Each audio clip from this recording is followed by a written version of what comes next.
Meus queridos irmãos e irmãs, Jesus está em sua cidade, Nazaré, onde ele passou boa parte da sua vida.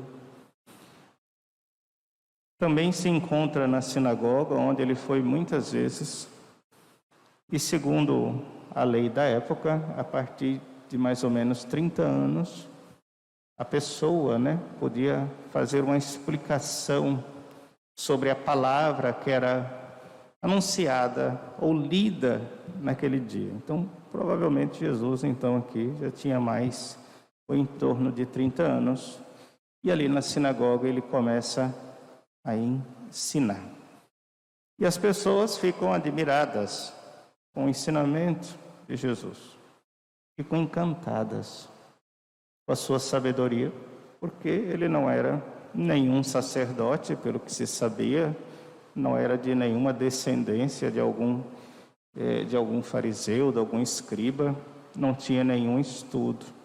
Ficam admiradas com a sabedoria de Jesus e se esperavam que por causa dessa admiração eles acolhessem, que ele tivesse alguma fé em Jesus. Mas não é isso que aconteceu. Aquele povo que aparentemente estava aberto a acolher, porque a admiração, de certa forma, ou encantamento, é um primeiro passo para você se aproximar mais daquela pessoa, ou em se tratando de Deus e você crer nele. São Paulo mesmo vai dizer, falando aos pagãos, que nós, ou que eles, poderiam chegar até Deus pela criação, mesmo não tendo conhecido Jesus Cristo. Então o homem pode chegar até Deus admirando o que ele fez. A criação está aí, o mundo, o universo, muitos admiram, ficam encantados. Alguns acreditam. Tem até aquela história do homem que subiu, chegou à lua, e disse: eu não vi Deus. Como se Deus fosse assim, visível. Então ele subiu, achou que ia ver Deus, mas Deus não estava lá. Então é algo que precisa brotar, é algo que precisa acontecer, a fé. Não é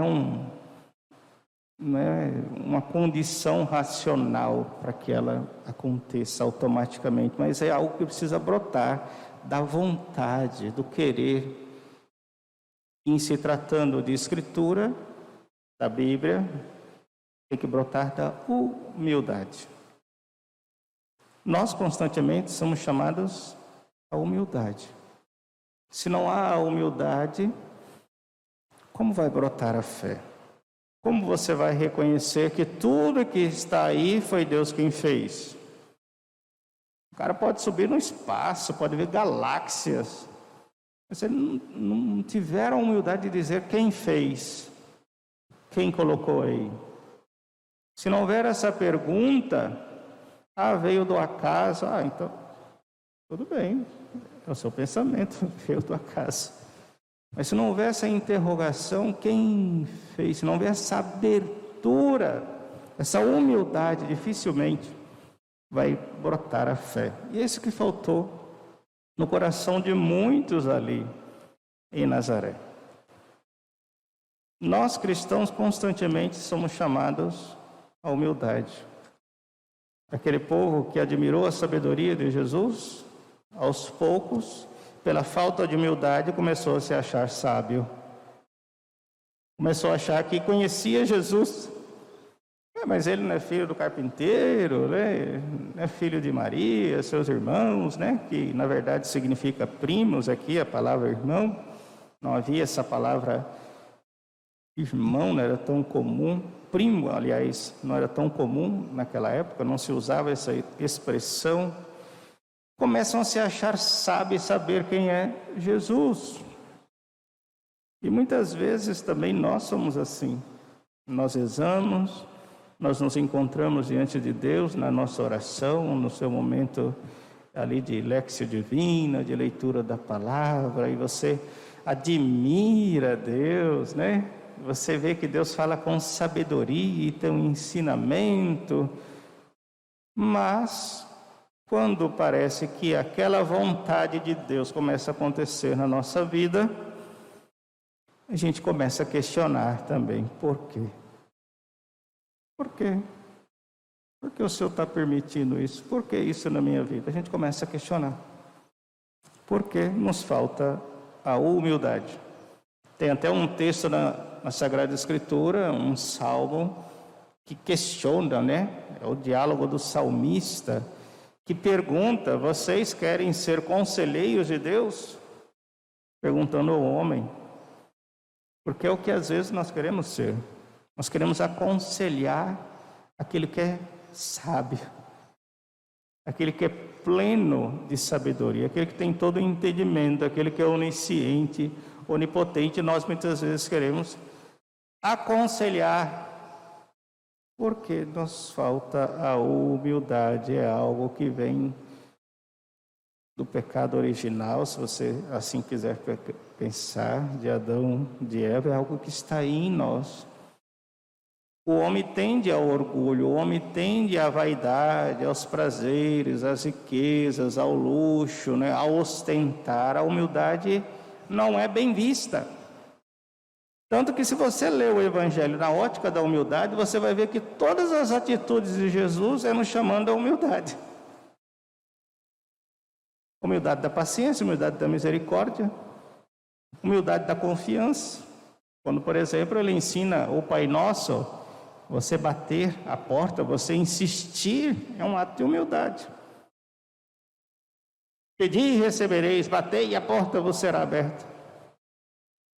Quando Jesus lava os pés dos discípulos, o ato de humildade, para que os discípulos não se deixem levar pela arrogância, pelo orgulho.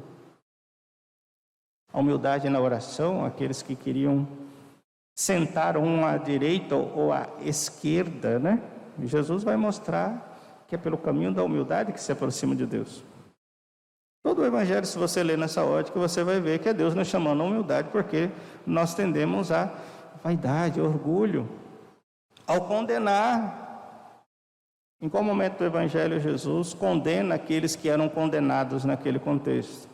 Pelo contrário, Jesus vai vir com a compaixão, com a misericórdia. Não julgueis para não ser julgados, não condeneis para não ser condenados. Essa é a dinâmica de Jesus.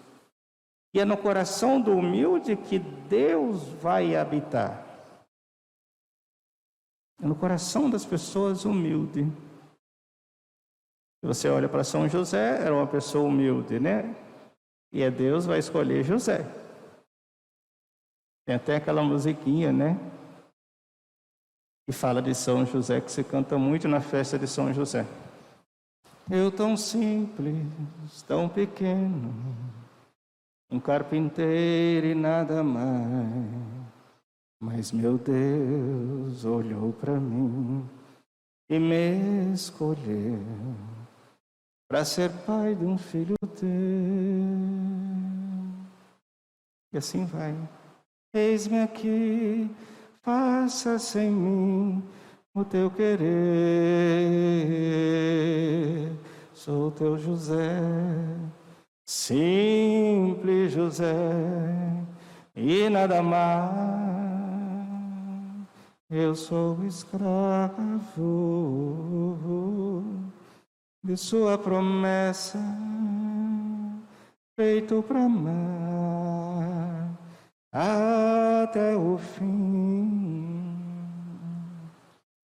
Tá aí. Beleza, a música, né? De Eugênio Jorge, bonita. Porque é justamente assim que Deus age, no coração humilde. Por isso ele não fez nenhum milagre, não tinha essa condição, porque não tinha humildade ali, não tinha fé, fez poucos milagres, talvez alguns ainda acolheram.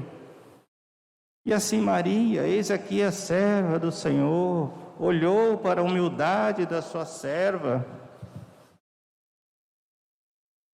Isso que a gente precisa entender como cristão. O cristão precisa trilhar o caminho da humildade, não o caminho Não é uma humildade exterior, que muitos buscam essa aparente humildade. Esse é sempre um risco da religião, de quem está no caminho religioso, é você buscar uma santidade exterior, uma humildade exterior, uma aparente vida de oração exterior, onde você está ali mostrando de alguma maneira, mesmo que você fala, não é para ninguém ver, mas no fundo é. A humildade é algo que Deus vê. Nem você às vezes vê. Por isso é raro uma pessoa humilde de verdade. Porque é Deus quem vê. Busquemos trilhar esse caminho da humildade, onde Deus age. Dizia Santo Agostinho, né? Santo Agostinho falava: quanto mais o homem sobe até Deus, quanto mais o homem é orgulhoso quer subir até Deus, mais Deus sobe, mais Deus sobe, mais distante Deus fica, ou Deus sobe mais ainda. Quanto mais humilde o homem se faz, mais pequeno ele se faz, mais Deus vem ao encontro dessa pessoa. Porque é aquele que vai dizer Jesus, é no coração do humilde, que Deus revela a sua sabedoria, não aos soberbos, mas aos humildes. Então, quanto mais humilde a pessoa se faz, mais Deus vem ao encontro dela. Busquemos trilhar esse caminho, que trilhou tanto os santos, que trilhou Santo Inácio. Santo Inácio, ali do século XV, foi um homem que aprendeu o caminho da humildade. Ele que era um soldado e servia aos reis daquela época. Depois, no processo de conversão, viu que tudo aquilo era fugaz. Depois de conhecer o Evangelho, a vida dos santos, os 4 evangelhos, ele vai entender que ele deveria servir não aos reis humanos, mas ao Rei Jesus, a Rainha Maria.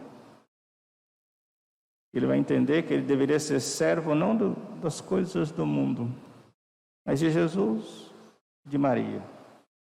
Depois de passar por sofrimentos, é claro, porque às vezes, a pessoa descobre Deus no sofrimento. Isso acontece muito. Na hora da dor, as pessoas lembram de Deus. Tem gente que é assim, é aquele católico que está um pouco distante, muitas vezes, mas na hora da dor, o que acontece? Ela lembra da fé, lembra de Deus. Cada um tem o seu momento. Cada um, podemos dizer assim, tem o seu momento de viver a graça na sua carpintaria ou na sua Nazaré. A conversão não acontece em outro planeta, acontece aqui, no seu dia a dia, no trabalho, onde você está. Não é você vendo, a pessoa não precisa ver Satanás para se converter. Alguma coisa às vezes acontece na vida da pessoa que muitas vezes brota essa humildade. E assim foi Santo Inácio. Algo aconteceu na vida dele, ele foi se desencantando, foi vindo sofrimentos físicos, perdeu quase a sua perna, e a partir da leitura dos evangelhos virá a conversão de Santo Inácio. Ele vai trilhar um caminho de humildade. Busquemos então esse caminho da humildade, aprendendo com os santos. Olhemos para o evangelho. Leiamos o Evangelho nessa ótica da humildade que Deus nos chama constantemente, para que Ele venha fazer morada em você, em nós. Como mais uma vez, humildemente, Ele virá nesse altar, um simples pedacinho de pão, num pouquinho de vinho, mais uma vez, Ele vai dar um exemplo de humildade. Acreditemos que de fato é Ele que estará presente aqui diante de nós. Louvado seja nosso Senhor Jesus Cristo.